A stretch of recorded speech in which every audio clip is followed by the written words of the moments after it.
আমি নিশ্চিত কোনোদিন তোমরা আমাকে হারাতে পারবে না। হাজার বাধা পেরিয়ে আমি তোমাদের সামনে দাঁড়াবো। এমন এক দৃঢ় প্রতিজ্ঞায় যেন ইরান তার সামরিক শক্তি বৃদ্ধি করতে চাইছে। আর সেই পথে আরও এক মহাকাব্যিক পদক্ষেপ নিল দেশটি। এবার রাশিয়া থেকে কেনা হলো সুখোই Su-35 যুদ্ধ বিমান। এটি ইরানের বিমান বাহিনীর জন্য এক বিশাল সাফল্য, যা তাদের শক্তি আরও কয়েক ধাপ এগিয়ে নেবে। ইরান বহুদিন ধরে যুদ্ধ বিমানের সংকটে ভুগছিল। অনেক পুরনো এবং নষ্ট হয়ে যাওয়া বিমানের উপর নির্ভরশীল ছিল তারা, যার মধ্যে বেশিরভাগই ছিল 1979 সালের ইসলামী বিপ্লবের আগে আমেরিকা থেকে কেনা। তবে এখন পরিস্থিতি বদলে যাচ্ছে।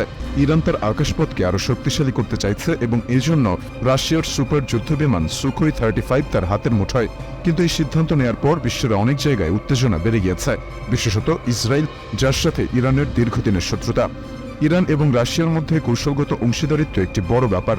তেহরান আগেই ঘোষণা করেছিল তারা রাশিয়া থেকে সব যুদ্ধবিমান কেনার পরিকল্পনা চূড়ান্ত করেছে, যদিও এখনও নিশ্চিত নয় যুদ্ধবিমানগুলো ইতিমধ্যে ইরানে পৌঁছেছে কিনা। তবে এটা স্পষ্ট ইরান তার সামরিক ক্ষমতা আরও আধুনিক করতে চাইছে। ইরানের শক্তি বেড়ে যাবে, তার শত্রুরা কি ভয় পাবে? যতটা আশাবাদী ইরান, ততটাই উৎকণ্ঠিত তাদের প্রতিবেশী ইসরায়েল। দুই দেশের মধ্যে পুরনো শত্রুতা রয়েছে। Su-35 যুদ্ধ বিমান ইসরায়েলকে চাপে ফেলতে পারে। অতীতে তারা অনেকবার যুদ্ধের সীমানায় পৌঁছে গিয়েছিল। তবে এখন এই নতুন অস্ত্রের উপস্থিতি ইসরায়েলের জন্য এক বড় হুমকি হতে পারে। সুখোই 35 কোনো সাধারণ যুদ্ধ বিমান নয়। এটি রাশিয়ার সুপার ম্যানিউভারেবল 4.5 প্রজন্মের এক অত্যাধুনিক যুদ্ধ বিমান। এর সর্বোচ্চ গতি ঘন্টায় 2400 কিলোমিটার এবং এর রেঞ্জ 3600 কিলোমিটার পর্যন্ত।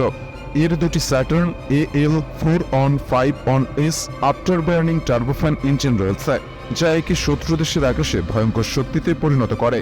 Su-35 বিভিন্ন ধরনের মিসাইল বহন করতে সক্ষম, যা এটিকে যে কোনো পরিস্থিতিতেই অত্যন্ত বিপজ্জনক করে তোলে। এই বিমানটি 2008 সালে প্রথম উড়েছিল এবং এখন পর্যন্ত এটি রপ্তানি বাজারে বেশ জনপ্রিয় হয়ে উঠেছে। আর ইরান যখন এই বিমানগুলো কেনার সিদ্ধান্ত নিয়েছে, তখন কেবলমাত্র একে শত্রুর বিরুদ্ধে শক্তি প্রদর্শন হিসেবেই দেখা হচ্ছে না, বরং এটি ইরানের আকাশপথের আধুনিকীকরণের একটি বড় পদক্ষেপ।